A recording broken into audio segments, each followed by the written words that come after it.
Good evening student, Dhananjay IAS academy के YouTube platform पर आप सभी का स्वागत है। तो हम लोग उपस्थित हैं एईडीओ में साइंस के लिए। हर दिन हम लोग शाम के 6 बजे मिलते हैं, आज भी मिलेंगे। और आज हम लोग क्वेश्चन करेंगे 8 क्लास के एनसीईआरटी से, यानी 8 क्लास के एनसीईआरटी में जो भी चीजें हैं हमारे जानने के लिए, उसको हम लोग जानेंगे। स्टेटमेंट वाइज क्वेश्चन हम लोग हर दिन करते हैं, ताकि हमारा पूरा साइंस एक बार क्या हो जाए, रिवीजन हो जाए। तो चलिए हम लोग बिना लेट किए सेशन की शुरुआत करते हैं। जो भी बच्चे सेशन के साथ नए जुड़े हैं वो सेशन को लाइक करेंगे, शेयर करेंगे, कमेंट करेंगे। तो चलिए हम लोग आगे बढ़ते हैं अगले प्रश्न की ओर, यानी प्रश्न नंबर 1 के साथ। आज का क्वेश्चन काफी शानदार प्रश्नों से भरा हुआ है। Consider the following statement. निम्नलिखित कथनों पर विचार करना है और हम लोगों को बताना है कि दिए गए विकल्प में कौन से कथन सही है, यानी कौन करेक्ट स्टेटमेंट है। कहा जा रहा है हम लोगों से कि develop nucleus is found in the cell of bacteria. बोल रहे कि जीवाणु की जो कोशिका होती है उसमें विकसित केंद्रक पाया जाता है। ये बातें हम लोगों से कही गई है। तो पहली बात, तो जिसे हम बैक्टीरिया कहते हैं, जिसे हम जीवाणु कहते हैं, ये तो प्रोकैरियोटिक होते हैं ना, प्रोकैरियोटिक होते हैं। प्रोकैरियोटिक कहने का मतलब हुआ कि इनके पास विकसित कोशिका नहीं होती। अब प्रोकैरियोटिक के पास विकसित न्यूक्लियस होता नहीं है, तो इनके पास कोई डेवलप न्यूक्लियस नहीं होता। यह स्टेटमेंट तो गलत हो गया, क्योंकि बैक्टीरिया जो है वो प्रोकैरियोटिक होते हैं। आगे कह रहा है हम लोगों से कि bacteria produce only through the cell division. केवल सेल डिवीजन से नहीं, सेल डिवीजन से भी होते हैं, सेल डिवीजन के अलावा भी प्रक्रियाएं शामिल होती है, ठीक है ना। असेक्सुअल रिप्रोडक्शन के थ्रू भी अपने प्रजनन को अंजाम देते हैं। तो चलिए, तो ये हो गया कि ये भी कैंसिल हो गया। आगे बढ़ेंगे तो हम लोग देखेंगे अगले पॉइंट को कि gram positive and gram negative are two type of bacteria. एक साइंटिस्ट हुए जिनका नाम ग्राम था।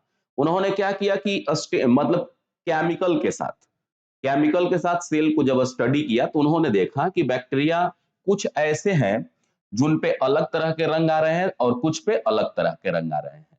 तो इस आधार पे उन्होंने ग्राम पॉजिटिव और ग्राम नेगेटिव बैक्टीरिया दिया। अब जो पॉजिटिव बैक्टीरिया होते हैं ये पर्पल कलर देते थे, और ये जो है पिंक कलर देते थे। ये आप ध्यान रख सकते हैं इस बात को। तो ये स्टेटमेंट सही है। Heterotrophic bacteria is only parasite. Heterotrophic कहने का मतलब हुआ कि ऐसा बैक्टीरिया जो फोटोसिंथेसिस नहीं करता, मतलब साइनोबैक्टीरिया। साइनोबैक्टीरिया जो है वो प्रकाश संश्लेषण कर लेते हैं। तो बाकी जो बैक्टीरिया है वो क्या, केवल वो जीवन जीते हैं पैरासाइट की तरह। तो केवल पैरासाइट की नहीं, वो सेप्रोफाइट का भी जीवन जीते हैं, यानी मृतोपजीवी का भी जीवन जीते हैं। तो यानी 4 नंबर भी गलत हो गया। तो गलत हो गया इतना सारा, तो सही केवल 3 है। तो ऑप्शन नंबर बी के पास राइट आंसर हो जाएगा। क्वेश्चन नंबर 1 का आंसर बी हो जाएगा। समझे कुछ? चलिए, इसमें ढेर सारे पॉइंट थे जो हम लोगों के काम के थे, याद रखने वाले थे। आगे हम लोगों से कहा जा रहा है कि which of the following algae, ठीक ना, स्टेबलाइज एटमॉस्फेरिक नाइट्रोजन। निम्नलिखित में से कौन से शैवाल वायुमंडल नाइट्रोजन का स्थिरीकरण करते हैं। पहली बात तो देखिए हम लोग की क्वेश्चन के अकॉर्डिंग ऑप्शन है ही नहीं, क्योंकि यहाँ पे जो बातें कही जा रही है हम लोगों से कि कौन से एल्गी, ठीक है। तो अब यहाँ पे अगर हम लोग बात करते हैं कि नॉस्टक जो है, ठीक है, एनाबीना जो है, ठीक है, और ऑसिलेटेरिया जो है, तो ये सब जो है ना, ये ब्लू ग्रीन एल्गी है। क्या है? ब्लू ग्रीन एल्गी है। तो ब्लू ग्रीन एल्गी तो एल्गी होते नहीं है। ब्लू ग्रीन जो एल्गी है वो एल्गी होते नहीं है, लेकिन उनको नील हरित शैवाल हम लोग कहते हैं। तो उस संदर्भ में इस प्रश्न को दिया गया है। बाकी यहाँ पे जो सैक्रोमाइसिस देख रहे हैं, ये ईस्ट होता है। क्या होता है? ईस्ट। और जो यहाँ पे पिनुलेरिया दिया गया है, ये डायटम होता है, डायटम। तो अब यहाँ पे आंसर फाइनली इसी में से हम लोगों को देना है। तो आंसर हम लोगों का 1 हो जाएगा, 3 हो जाएगा, 5 हो जाएगा। 1 3 5, जो ऑप्शन नंबर बी के पास है। तो इसका भी आंसर हम लोग क्या कहेंगे कि 1 3 5 हम लोगों को, सॉरी, नॉस्टक, एनाबीना और ऑस्ट्रेलिया, ठीक है। तो 1 3 5 कहां है हम लोग के? ऑप्शन नंबर बी के पास है। हाँ, ठीक है, राइट आंसर हो जाएगा इस प्रश्न का कि 1 3 5 हम लोगों का आंसर हो जाएगा दिए गए विकल्प में। अब थोड़ा सा इसमें ध्यान रखना होगा, ठीक ना। चलिए आगे बढ़ेंगे अगले प्रश्न को कि fungi are resistant to antibiotic like tetracyclines. बोल रहा है कि कवक जो होते हैं वो टेट्रासाइक्लिन जैसे जो एंटीबायोटिक होते हैं उसके प्रतिरोधी होते हैं क्या? ये क्वेश्चन हम लोगों से कहा जा रहा है। दूसरा हम लोगों से कहा जा रहा है कि fungi have a strong linking for acidic food that contain sugar. बोल रहे हैं कि मिठास वाले अम्लीय पदार्थों को कवक ज्यादा प्रभावित करते हैं। फिर हम लोगों से कहा जा रहा है कि fungi are transformed into a steroid. अब देखिए, जो कवक होते हैं वो एंटीबायोटिक के प्रति रेसिस्ट तो होते ही होते हैं, क्योंकि इन्हीं से तो एंटीबायोटिक हम लोग बनाते हैं। तो ये बातें यहाँ पे सही हो गई। आगे कहा जा रहा है कि फंगी जो है मिठास वाले और एसिडिक पदार्थों को ज्यादा प्रभावित करते हैं। तो ये भी सत्य स्टेटमेंट है। Fungi are transform into a steroid, तो स्टेरॉइड में चेंज नहीं होते। तो एक और दो यहाँ पे सही है। तो एक और दो ऑप्शन नंबर ए के पास इस प्रश्न का उत्तर हम लोगों को मिल जाएगा। आगे हम लोगों से कहा जा रहा है कि कंसीडर द फॉलोइंग स्टेटमेंट, विचार करना है कि virus can replicate in any type of cell. जो वायरस होते हैं वो किसी भी प्रकार की कोशिका में गुणन कर सकते हैं, वृद्धि कर सकते हैं। फिर बोल रहा है कि virus have their own metabolic, virus के क्या अपनी उपापचय प्रक्रिया होती है। फिर हम लोगों से कहा जा रहा है कि DNA and RNA are formed found in virus. बोल रहा है कि वायरस कैन रेप्लिकेट, वायरस किसी भी तरह के कोशिका के अंदर गुणन कर सकते हैं क्या? नहीं। तो ये किसी भी तरह का नहीं, बल्कि इनको लाइव सेल ही चाहिए। मृत कोशिका के अंदर ये अपना गुणन नहीं कर सकते। जाहिर सी बात है कि यहाँ जब वायरस की बात होती है तो आपको ध्यान रखना चाहिए कि वायरस की खोज 1892 ईस्वी में इवानो वस्की नामक वैज्ञानिक ने किया था, और दुनिया का पहला वायरस जिसका नाम था टीएमवी, टोबैको मोजैक वायरस था। तो यानी ये स्टेटमेंट गलत हो गया। वायरस है देयर ऑन मेटाबॉलिक, वायरस के पास अपना खुद का कोई मेटाबॉलिक प्रोसेस है नहीं। जब तक वो होस्ट सेल के पास नहीं जाएगा, जब तक वो किसी जीवित कोशिका के पास नहीं जाएगा, तब तक ये मेटाबॉलिक प्रोसेस को परफॉर्म नहीं करेगा। तो ये भी स्टेटमेंट गलत हो गया। वायरस के पास या तो डीएनए या तो आरएनए होता है, ये बात सही है। तो केवल तीन सही हो जाएगा। ऑप्शन नंबर सी हम लोगों का राइट आंसर हो जाएगा क्वेश्चन नंबर 4 का। अगर बातें समझ में आ रही है तो क्वेश्चन का आंसर करना है, लाइक भी करना है, शेयर भी करना है। चलिए हम लोग आगे बढ़ते हैं क्वेश्चन नंबर 5 की तरफ। 5 क्या कह रहा है? कह रहा है हम लोगों से कि which of the following disease are caused by virus. यहाँ पे कुछ वायरस मतलब बीमारियों के एग्जाम्पल दिए गए हैं, और हम लोगों को बताना है कि इसमें से कौन सा रोग वायरस द्वारा उत्पन्न होते हैं। एक तो है रेबीज, रेबीज जिसे आप हाइड्रोफोबिया भी कहते हैं। रेबीज को हम लोग हाइड्रोफोबिया भी कहते हैं। इसमें पेशेंट को जो है वो पानी से डर लगता है हाइड्रोफोबिया में। और ये कुत्ता के काटने से होता है। कुत्ता ही नहीं, नेवला भी काटेगा तो होगा, गाय भी काटेगी तो होगी, भैंस भी, बंदर भी, ठीक है, लेकिन जनरली कुत्ता के काटने से होता है। रेबीज का टीका जो है आप जानते हैं कि लुई पास्चर ने डेवलप किया था। लुई पास्चर ने रेबीज के वैक्सीन को डेवलप किया था। ट्राइप्नोसोमा जिसे स्लीपिंग सिकनेस कहते हैं, आप जानते हैं कि ये सीसी मक्खी के काटने से होता है। सीसी मक्खी के काटने से होने वाली ये बीमारी है। क्लियर? आगे बोल रहा है हम लोगों से मोजैक, टोबैको मोजैक वायरस के कारण तंबाकू की पत्तियों में मोजैक बीमारी होती थी। तो एक और दो तो हो गया वायरस से। मलेरिया आप जानते हैं कि होता है किससे? तो प्लाज्मोडियम से, प्लाज्मोडियम नामक प्रोटोजोआ से, प्लाज्मोडियम नामक प्रोटोजोआ से। इन्फ्लुएंजा जो है ये वायरस से होने वाली बीमारी है। तो 1 3 5 जहां दिखेगा वो आंसर होगा। 1 3 5 ऑप्शन नंबर डी के पास है। तो बाकी दो है उसको आप ध्यान रखेंगे। मलेरिया भी आप जानते हैं कि फीमेल एनोफिलीज मच्छर के काटने से होने वाली बीमारी है। आगे मैंने बताया है, हर दिन आपको आज भी बताऊंगा कि 10 दिसंबर से हमारी इंग्लिश मीडियम बैचेज शुरू हो रही है, फाउंडेशन बैच आने वाले 72वीं बीपीएससी एग्जाम के लिए। और 17 दिसंबर से हिंदी मीडियम बैच आ रहा है। तो जो भी आपके बंधु सखा या आप स्वयं अगर नहीं किए हैं फाउंडेशन बैच, तो एक बार आपको करना चाहिए, क्योंकि जो भी एग्जाम दे रहे हैं आप देख रहे हैं कि चीजें बदल रही है। तो बदलते पैटर्न के साथ यानी बदलते चीजों के साथ ये फाउंडेशन बैच को डिजाइन किया गया है, जिसमें पीटी, मेंस, इंटरव्यू सारी चीजें इंक्लूड है। चलिए आगे बढ़ते हैं। कंसिडर द फॉलोइंग स्टेटमेंट, निम्नलिखित कथनों पर विचार करना है फिर हम लोगों को कि वस्तु को दूरदर्शक के देखने पर प्राप्त अंतिम प्रतिबिंब जो होता है वो उल्टा होता है। The final image of the object seen through the telescope is inverted. फिर बोल रहा है कि convex lens always form real image of the object. तो रियल यानी कि उत्तल लेंस के सामने रखी वस्तु का वास्तविक प्रतिबिंब हमेशा बनता है। तो वास्तविक भी बनता है और आभासी भी बनता है। ठीक है, वास्तविक, उल्टा, आभासी, सीधा दोनों बनता है, तो ये स्टेटमेंट तो गलत हो गया। द्विअवतल लेंस के सामने रखी वस्तु का सदैव आभासी एवं छोटा प्रतिबिंब बनता है, तो इसका आंसर 1 और 3 हो जाएगा। 6 का आंसर जो है 1 और 3 हो जाएगा, तो आप इसका आंसर करेंगे। क्या आंसर होगा क्वेश्चन नंबर 6 का? तब तक मैं थोड़ा सा देख लूं आप लोगों के कमेंट बॉक्स की क्या आंसर आ रहे हैं आप लोगों के। तो 1 और 3 ऑप्शन नंबर सी के पास है राइट आंसर। आगे हम लोगों का यहाँ पे कहा जा रहा है कि कंसिडर द फॉलोइंग स्टेटमेंट, निम्नलिखित कथनों पर हम लोगों को विचार करना है और बताना है कि कौन सा स्टेटमेंट जो है गलत है। अब यहाँ पे गलत की बातें हो रही है, तो यहाँ पे हम लोगों से कहा जा रहा है कि रेटिना पर सीधा एवं वास्तविक प्रतिबिंब बनता है, तो सीधा बनेगा तो वास्तविक कैसे बनेगा? तो उल्टा और वास्तविक।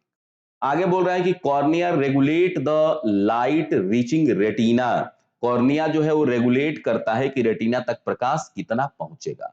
आगे फिर बोल रहा है कि पुतली नेत्र में प्रकाश का प्रवेश द्वार होता है, तो ये हम लोगों को बताना है कि इसमें कौन से क्वेश्चन के आंसर सही होने के उम्मीद हम लोगों को दिख रहे हैं। तो यहाँ पे अगर हम लोग देखेंगे तो सही जो है वो स्टेटमेंट केवल 2 है, बाकी गलत 1 और 3 है। गलत 1 और 3 हो जाएगा इसमें, तो 1 और 3 हम लोगों को देखना होगा किसी स्टेटमेंट में है क्या, क्योंकि असत्य बताना है। 7 नंबर क्वेश्चन में हम लोगों को क्या बताना है? असत्य कथन की पहचान करनी है। तो असत्य कथन को फिर एक बार थोड़ा सा देखना होगा हम लोगों को। असत्य कथन क्या है? देखो ध्यान से। तो सॉरी, असत्य, हाँ, ऐसे क्वेश्चन हम लोग को फंसा देता है अक्सर। करेगी रेटिना पर सीधी एवं वास्तविक प्रतिबिंब बनता है, तो ये तो गलत हम लोगों ने कर लिया था। Cornea regulate the light reaching ये भी, हाँ, ये भी गलत है। प्यूपिल रेगुलेट करता है यानी लाइट द्वार होता है, तो 1 और 2 गलत होंगे। तो 1 और 2 है क्या ऑप्शन में? Option number C. क्लियर? आगे हम लोग ऐसा कहा कि निम्नलिखित पदार्थों का निर्वात में सापेक्ष उसके अपवर्तनांक के अनुसार बढ़ते क्रम में लिखें, यानी रिफ्रैक्टिव इंडेक्स को बोल रहा है बढ़ते क्रम में लिखना। तो रिफ्रैक्टिव इंडेक्स जानते हैं कि इसका कोई डायमेंशन नहीं होता, ये डायमेंशन लेस फिजिकल क्वांटिटी होता है। डायमेंशन लेस, बीमाहीन भौतिक राशि होती है, इसका कोई डायमेंशन नहीं होता। ये बात आपको ध्यान रखना है। केवल रिफ्रैक्टिव इंडेक्स ही ऐसा नहीं होता, रिलेटिव डेंसिटी का भी कोई नहीं होता यूनिट, विकृति स्ट्रेन का भी नहीं होता। क्लियर? तो अब पूछ रहा है कि एयर, तो एयर का रिफ्रैक्टिव इंडेक्स 1 होता है। डायमंड की बात करें तो सबसे अधिक किसी का होता है 2.42। अगर हम लोग बात करें पानी का तो लगभग 1.33, अल्कोहल का 1.36। तो बढ़ते क्रम में सजाना है हम लोगों को। तो पहली बात तो लास्ट में दो, सॉरी, 2 तो सब में दिया है, तो सबसे अधिक तो दे दिया।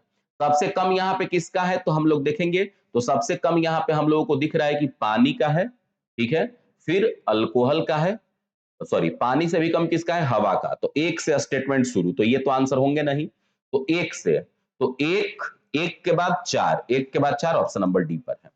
क्लियर? याद रहेगा ये बातें, काफी महत्वपूर्ण है। एक बात ये भी ध्यान रखेंगे कि जिसका रिफ्रैक्टिव इंडेक्स अधिक होगा तो लाइट का स्पीड उसमें उतना ही कम होगा। तो इनवर्स रिलेशन होता है किससे? स्पीड ऑफ लाइट से। ये बात आप ध्यान रख सकते हैं। आगे है क्वेश्चन नंबर 10 हम लोगों का। कंसीडर द फॉलोइंग स्टेटमेंट, निम्नलिखित कथनों पर विचार करना है कि all metals are conductor of electricity, सभी धातुएं विद्युत का सुचालक होती है। तो हम लोग जानते हैं कि जो भी मेटल्स होते हैं वो विद्युत के सुचालक होते हैं, यह स्टेटमेंट तो बिल्कुल सही है। आगे बोल रहा है हम लोगों से कि non metals are not electrical conductor, अधातुएं विद्युत चालक नहीं होती है। अब देखिए यहाँ पे केवल ये लिखता कि सभी अधातुएं, तो थोड़ा सा हम लोग सोचते हैं, जनरली हम लोग बोलते हैं कि अधातुएं जो होती है वो विद्युत का चालन नहीं करती, लेकिन एक्सेप्शन है इस लाइन का कि ग्रेफाइट एकलौती ऐसी धातु है, अधातु है, जो विद्युत का सुचालक होती है। तो बट यहाँ पे कोई सभी की बात नहीं कर रहा है, तो यह स्टेटमेंट भी सही हो जाएगा। बोल रहा है कि dry air is electrical resistive, शुष्क वायु विद्युत रोधी होते हैं। तो शुष्क वायु में कोई ह्यूमिडिटी नहीं है, तो होगा ही हमेशा, तो उपयुक्त सभी इसका आंसर हो जाएगा। आगे देखेंगे हम लोग अगले प्रश्न को। By which of the following element permanent magnet is made, निम्नलिखित में से किन तत्वों के द्वारा अस्थाई चुंबक बनाए जाते हैं? तो अस्थाई चुंबक तो फेरस से, निकेल से, कोबाल्ट से, ठीक ना, और एलनिको जैसे मिश्र धातुओं से भी बनाया जाता है। और एल्निको धातु में एल्युमिनियम होता है, कोबाल्ट होता है, निकेल होता है। तो इस तरह से यहाँ पे देखेंगे तो सभी चीजें शामिल हो जाती हैं, यानी ऑप्शन नंबर डी हम लोगों का राइट आंसर हो जाएगा कि दिए गए विकल्प में सारी बातें सत्य होगी यहां पर।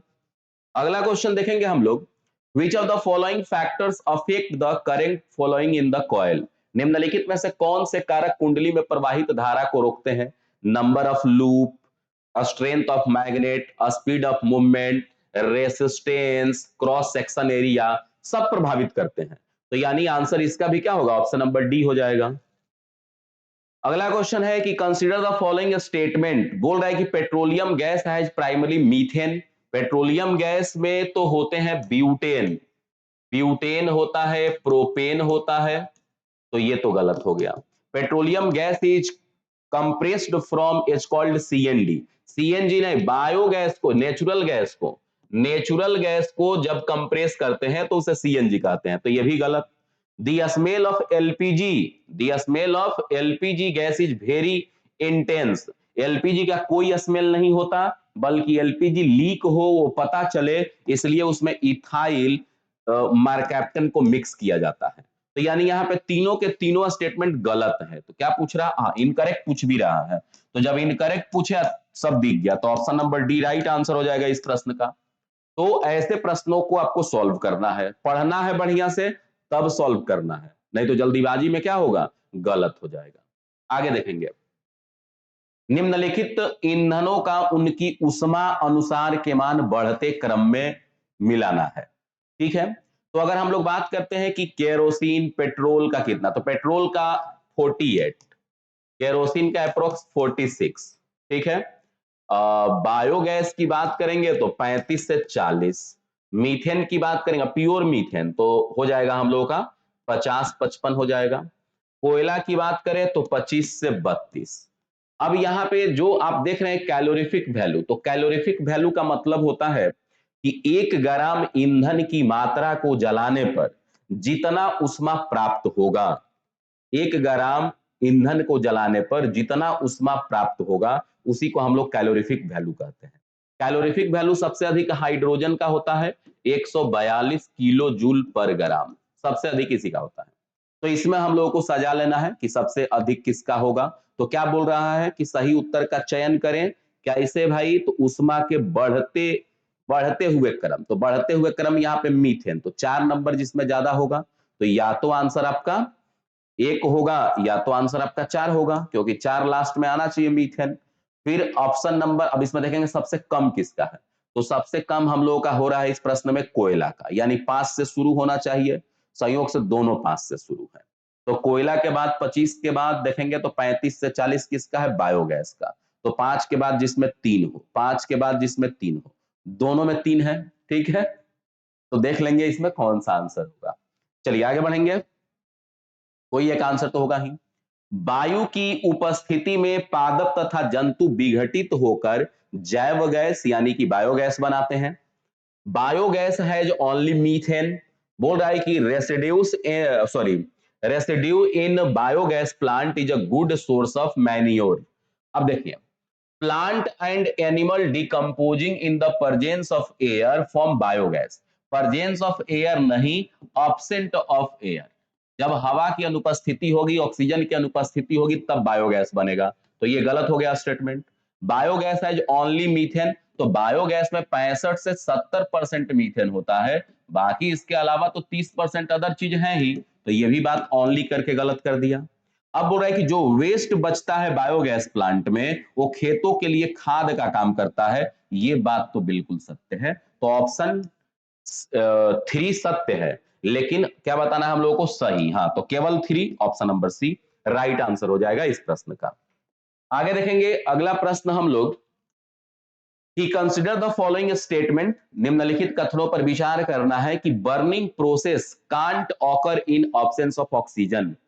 बोल रहा है कि जो बर्निंग प्रक्रिया है, जलने की प्रक्रिया है, दहन की प्रक्रिया है, वो ऑक्सीजन की अनुपस्थिति में नहीं हो सकता। एक ये स्टेटमेंट हुआ। दूसरा हम लोगों से पूछ रहा है कि burning is a oxidation process. जो बर्निंग है वो ऑक्सीडेशन प्रक्रिया होती है। Some compound burn below their igneous temperature. तो इसमें से हम लोग को बताना है कि कौन सा स्टेटमेंट सत्य है, ये बताना है हम लोगों को। तो अब देखिए कह रहा है कि दहन का प्रक्रम ऑक्सीजन की अनुपस्थिति में नहीं हो सकता। सामान्यतः नहीं हो सकता, सामान्यतः नहीं हो सकता, लेकिन आप जानते हैं कि मैग्नीशियम का जलता हुआ रिबन नाइट्रोजन गैस में भी जलता है। आप ये भी जानते हैं कि मोमबत्ती को क्लोरीन गैस में जला सकते हैं। तो यानी ये बातें क्या है, सत्य नहीं है। ठीक है, ये ऑक्सीजन की अनुपस्थिति में नहीं हो सकती। ठीक है, तो हो सकती है, एक्सेप्शन है। बर्निंग इज ऑक्सीडेशन, बर्निंग जब भी होगा तो ऑक्सीजन ऐड होगा, तो ये सही है। Some compound burn below their igneous temperature, igneous temperature का मतलब होता है कि दुनिया में कोई भी ईंधन है तो उसको जलने के लिए एक मिनिमम टेम्परेचर की आवश्यकता होती है। वो मिनिमम टेम्परेचर जब मिलेगा तभी जलेगा। जैसे आप कोयले को माचिस से थोड़ी ना जला पाएंगे, उसके लिए क्या है कि पहले आपको आग तैयार करना होगा, गोईठा लकड़ी जला के तब कोयला रखते हैं, तब जलता है। तो इसका मतलब ये हुआ कि हर चीज के लिए एक इग्नियस टेम्परेचर की जरूरत है। जब तक कोई भी ईंधन अपने ज्वलन ताप तक नहीं पहुंचेगा तब तक वो नहीं जलेगा। तो यानी कि ये भी स्टेटमेंट हम लोगों का गलत है कि उसके कम पे नहीं जल सकता। तो केवल दो सही है, तो ऑप्शन ए इस प्रश्न का राइट आंसर हो जाएगा। आगे देखेंगे, consider the following pair disease और काउजिंग एलिमेंट दिया हुआ है कि बीमारियां हैं और किसके कारण होती है, ये बातें कही गई है।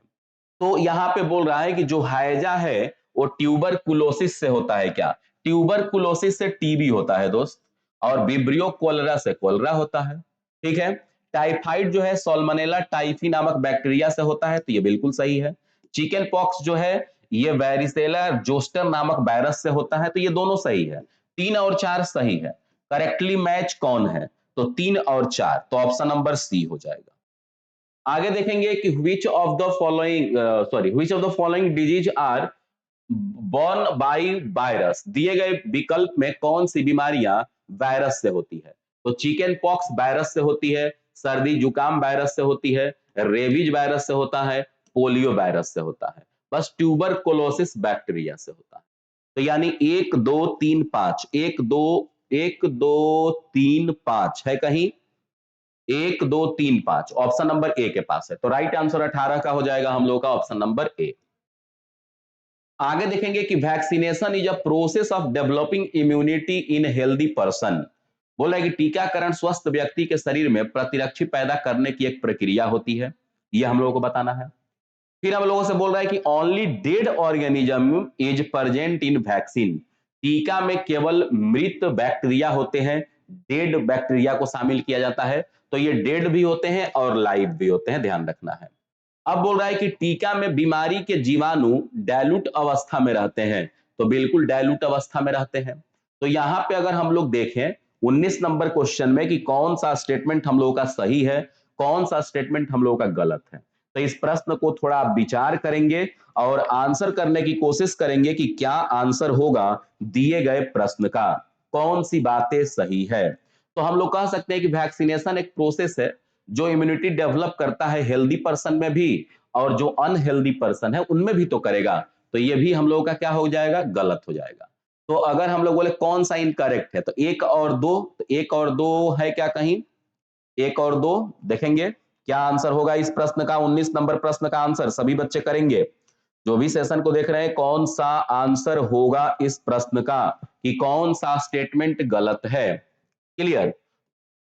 तो अगर देखा जाए स्पेशली तो इस तरह का कोई ऑप्शन है नहीं, तो किसी एक को हम लोगों को फिर से रिव्यू करना होगा। तो रिव्यू करेंगे कि vaccination is a process of the developing immunity in a healthy person, बिल्कुल सही है, ये तो सही हो जाएगा। हाँ, ओनली डेड ऑर्गेनिज्म, डेड नहीं लाइव और डेड दोनों, तो यानी केवल 2 गलत होगा दोस्त, ऑप्शन नंबर सी।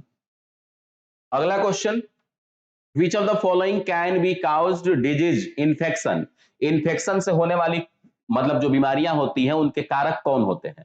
तो इन्फेक्शन से वायरस हो सकते हैं, बैक्टीरिया हो सकते हैं, प्रोटोजुआ हो सकते हैं, फंगस हो सकते हैं, कृमि हो सकते हैं, सभी के सभी तो संक्रमण ही तो करते हैं, तो उपर्युक्त सभी हो जाएगा इसका आंसर। क्लियर। चलिए आगे बढ़ेंगे। निम्नलिखित में से किन विधियों द्वारा टीबी का इलाज किया जाता है। अब देखिए कीमोथेरेपी का मतलब होता है ना कि दवाई से इलाज करना, ड्रग से इलाज करना, सर्जरी से, जब लंग्स ज्यादा अफेक्टेड हो जाएगा तो सर्जरी से, डॉट्स अभियान चलता ही, रिहैबिलिटेशन सेंटर जहां पे एक्सरसाइज वगैरह पे भी ध्यान दिया जाता है। तो ये सारे प्रोसेस यूज होते हैं टीबी को इलाज करने में। क्लियर। आगे है कि which of the following animal are transmitted of rabies. Rabies को कौन ट्रांसमिट करता है, रेबीज का कौन कैरियर है, कौन रेबीज का ट्रेवलर है। तो रेबीज तो आप जानते हैं कि कुत्ते से तो होता है, ये सबको पता है। बिल्ली से भी होगा, मंकी से भी होगा, उल्फ से भी होगा, नेवला से भी होगा, गाय भैंस सबसे होगा, ठीक ना। तो सभी से होता है, लेकिन सामान्यतः कुत्तों से ही ये होता है, देखा गया है प्रैक्टिकल तौर। प्रैक्टिकल क्या मतलब, जनरली इन्फेक्टेड जो होते हैं वो डॉग से ही ज्यादातर होते हैं। निम्नलिखित कथनों पर विचार कीजिए कि manure is a reach in organic nutrients. बोल रहा है कि जो खाद में अकार्बनिक पदार्थ जो है वो प्रचुर मात्रा में होते हैं। तो खाद में अकार्बनिक नहीं बल्कि कार्बनिक पदार्थ प्रचुर मात्रा में होते हैं, तो यह स्टेटमेंट गलत हो जाएगा। High level of produce is obtained by the use of fertiliser. बोल रहा है कि उर्वरकों के प्रयोग से उपज का उच्च स्तर प्राप्त होता है, तो ये तो ठीक है कि उर्वरक को जब यूज करेंगे तो फसल तो प्राप्त होगा ही। Fertilizers enters into the our food chain. उर्वरक हमारी आहार श्रृंखला में भी शामिल हो जाते हैं। बिल्कुल, उर्वरक जब यूज कर रहे हैं तो खाना के थ्रू हमारे पास तो आएंगे ही। तो 2 और 3 इसमें क्या है, सही है। 2 और 3 जो ऑप्शन नंबर सी के पास है, एक गलत हो गया। आगे हम लोगों से बोल रहा है कि नाइट्रोजनी उर्वरकों के प्रयोग से मिट्टी की क्षारीयता बढ़ जाती है। तो मिट्टी की क्षारीयता नहीं बढ़ती है बल्कि क्षारीयता घटती है और एसिडिक नेचर बढ़ता है। The use of manure increase water retention capacity of soil. खाद के प्रयोग से जल धारण की क्षमता में सुधार होगा ना, खाद डालेंगे तो मिट्टी पानी सोखने की क्षमता को विकसित करेगा। नाइट्रेट के द्वारा मिट्टी की अम्लीयता कम की जाती है। 24 नंबर प्रश्न को ध्यान से पढ़ेंगे कि नाइट्रेट से क्या होगा। नाइट्रेट से क्या होगा बच्चों, आंसर करेंगे इनमें से कि नाइट्रेट खाद के प्रयोग से जल धारण की क्षमता बढ़ती है और नाइट्रेट के प्रयोग से मिट्टी की अम्लीयता कम नहीं बल्कि बढ़ जाती है, बढ़ जाती है अम्लीयता। तो 2 सही है। कौन सा इनकरेक्ट है, कौन सा इनकरेक्ट है हम लोगों को बताना है। तो इनकरेक्ट 1 और 3, तो 1 और 3 ऑप्शन नंबर सी पे है, सही। स्टेटमेंट वाला में थोड़ा सा दिमाग इधर उधर होगा, गलत हो जाएगा। आगे बोल रहा है कि फसल सोमती के द्वारा निम्नलिखित में किन गुणों का संवर्धन किया जा सकता है। विच of the following character can be develop by the crop improvement. Crop में इंप्रूवमेंट करेंगे तो क्या होगा, फसल अधिक उत्पादन देगा, रोग रोधी क्षमता बढ़ेगी, पीड़क रोधी होगा फसल, यही सब तो चीजें होगी। तो यानी इसके ऑप्शन भी डी हुए। अब देखिए ये जो प्रश्न थे काफी महत्वपूर्ण प्रश्न थे, तो इन सारे प्रश्नों को आपको एक बार फिर से देखना होगा, क्योंकि स्टेटमेंट वाले प्रश्न में थोड़ा सा आपका दिमाग इधर उधर होता है, चीजें गलत हो जाती है। तो चलिए हम लोग मिलते हैं फिर कल के क्लास में। Thank you.